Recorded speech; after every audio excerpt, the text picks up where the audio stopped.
So I was nicely met by a charming driver. Went to the currency exchange desk.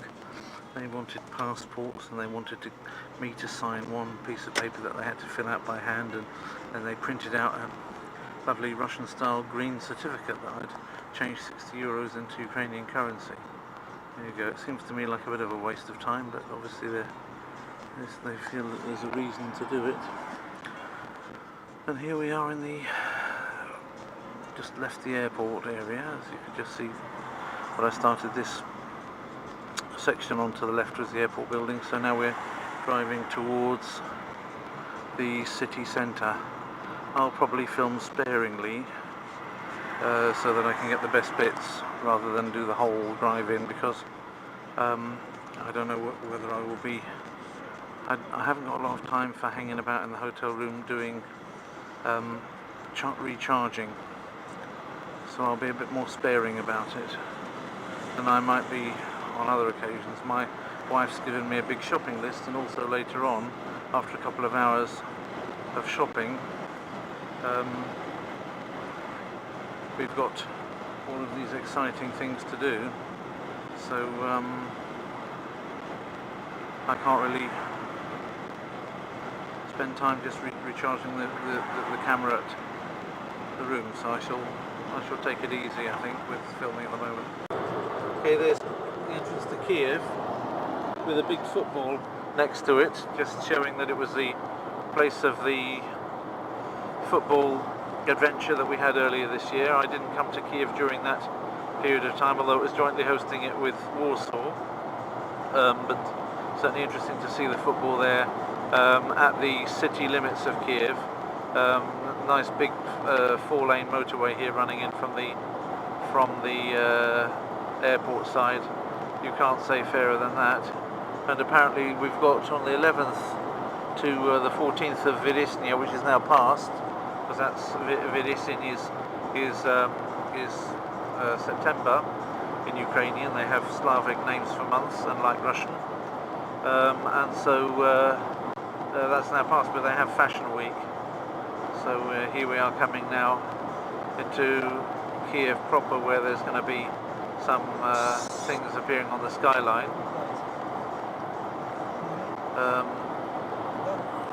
I don't know if that's just cranes or if there's anything, there's more of a monument amongst it, but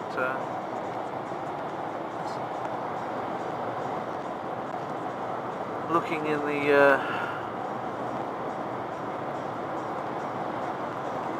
here we go, Vas Vitaye Kiev, welcome to Kiev, written in Ukrainian KYIV.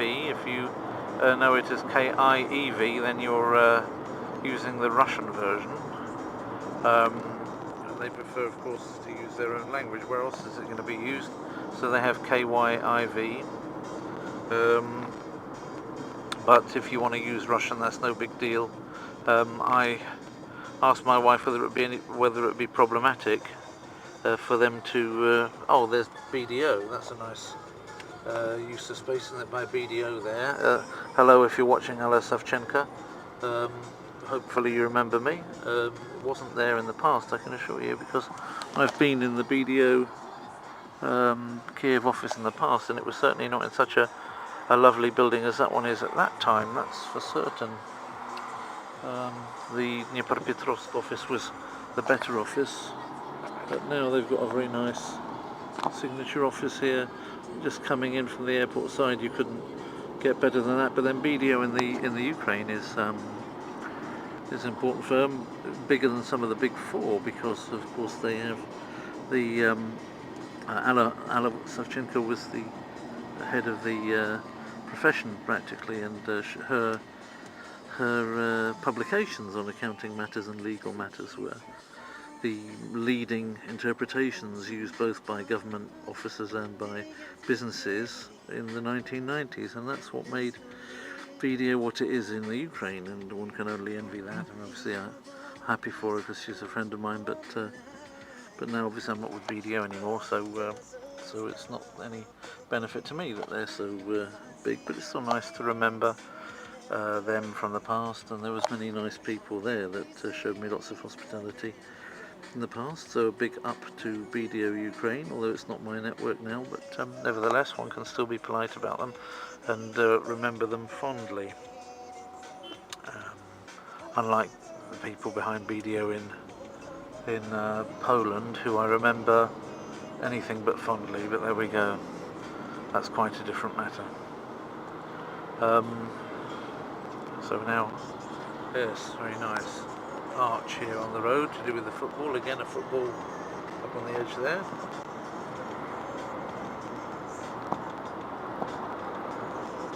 And we're coming into what looks like a residential area. This could be a Polish city, as indeed of course it has been. Kiev is the word in Polish. Sounds like of sticks. Doesn't mean of sticks, I don't think, but I think it refers to somebody's name, but that's what it sounds like in Polish. If you go back far enough, then of course this is the cradle of Russian civilization, Kiev and Rus, as I mentioned in the aeroplane, the place where the Vikings established the first Russian kingdom. In those days there was no difference between Russian and Ukrainian language. They were both, basically the language was spoken which was the common ancestor of both Ukrainian and Russian. So those languages split apart later. It's not that they so much split apart, it's just that the handful of dialects that, initially you had lots of dialects that changed slightly over time. So when they crystallized into particular writing conventions, they crystallized one way in the Ukraine, or Small Russia as it was called, and another way in Russia White proper, and yet another way in what's called White Russia. So becoming the basis of Belarusian. Those languages were all one language basically, or there was complete mutual intelligibility at the time of Kievan Rus, and Ukraine is still known as Small Russia. Yeah, so it's not a word which is used maybe in preference by them these days, but it is. The Ukrainians are a kind of Russian, if you like, just as the Belarusians are a kind of Russian. So it was called Mala Rossiya, which is Little Russia, and till today you'll see, half the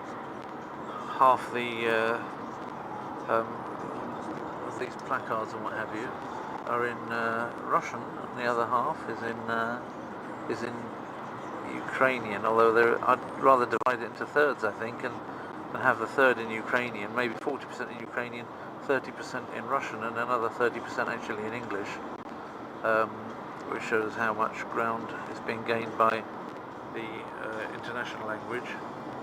Basically,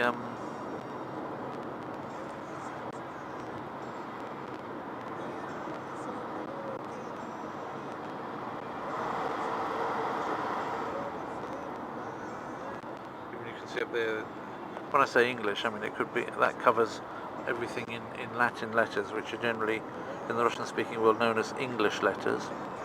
So for example, Novus Gipermarket, the Gipermarket was in Ukrainian rather than Russian, as you can tell from the second letter, but Novus was written in Latin letters, and they would call that English letters. Well, obviously it means new in Latin, but they would think of that as an English word rather than necessarily as a Latin word. They would, some of them would know that it was a Latin word, and some of them would say, well, it's in English letters, so that kind of makes it English.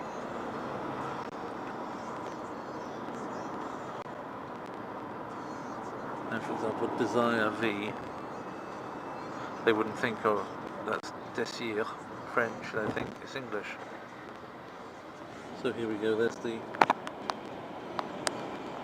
Это какая река? Dnieper. So it's the Dnieper River that runs through the middle here. Статуя Родина Мать. Uh-huh. И Печерская лава. So there we have the... Мы не по тому мосту едем. You'll probably see that later, but the statue of Rodina Mать, or the mother nation, the mother country, a woman, a female statue, and Picherная Lavka. Печерская лава. Picherskaya Lavka. So that's a monastery there, the Lavka, Picherskaya.